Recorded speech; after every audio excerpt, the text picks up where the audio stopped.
I wanted to make this video for a while, and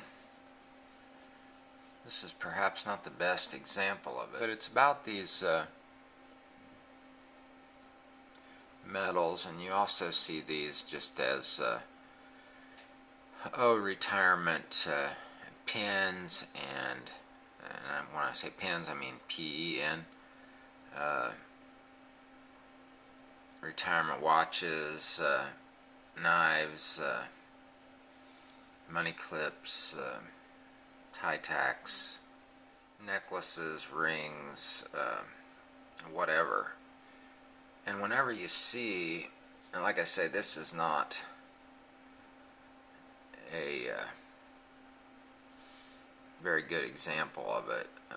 I'm talking the service pins that are like General Battery Corporation, Ford Motors, any GM, that kind of thing, where it's a little service medal. Now this is a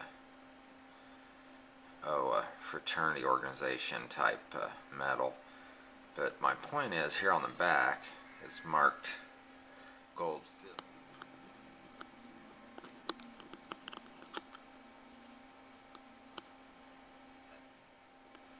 Is taking.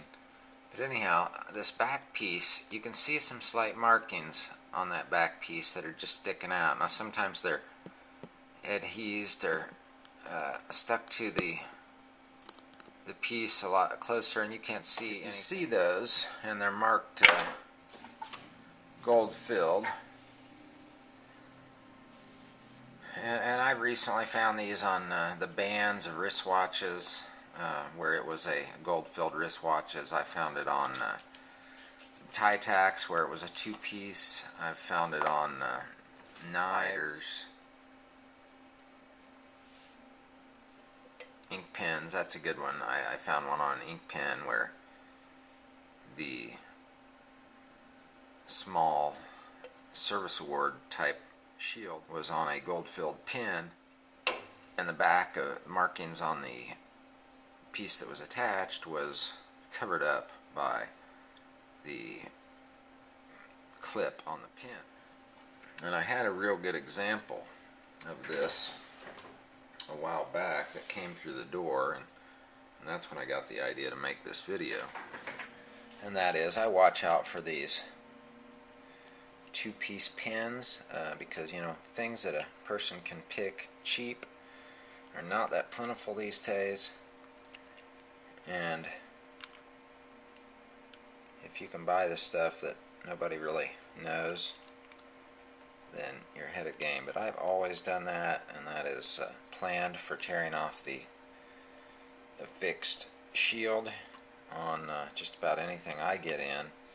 This back piece, like we saw there, is gold filled, although it looks very impressive, like it might be gold. We know it's that's pretty unlikely. So we got that off now, and so we can take a look at the mark. And this time it is also gold filled. I find this little stone here to be quite interesting, so I'm actually going to save that one.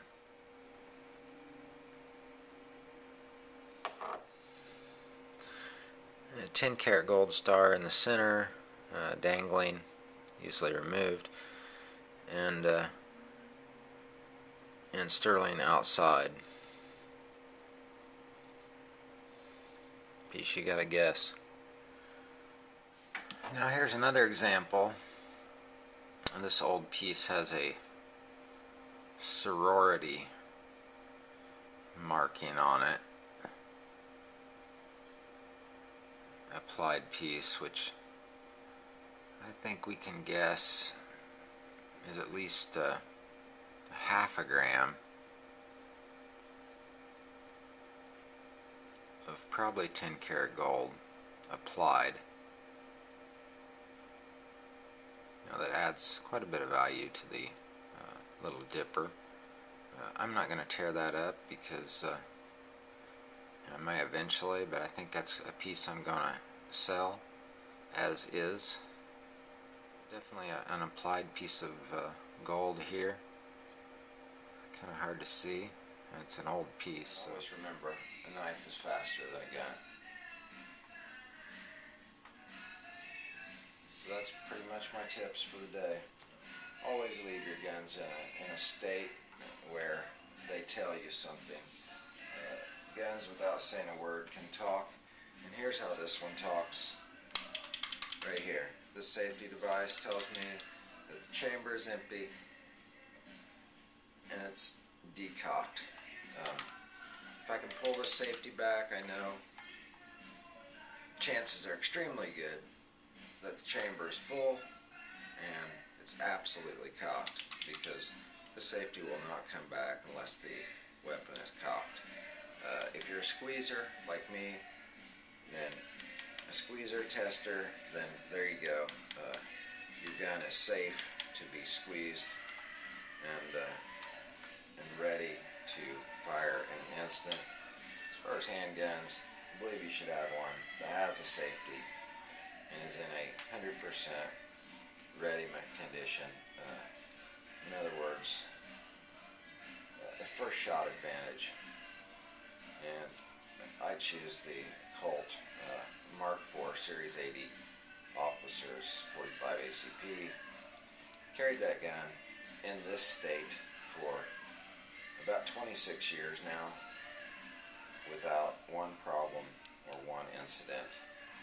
Performed extremely well in some odd situations where I did not perform well. The mistakes were all mine, not the weapons. So that's our security tips for today. Goodbye and all.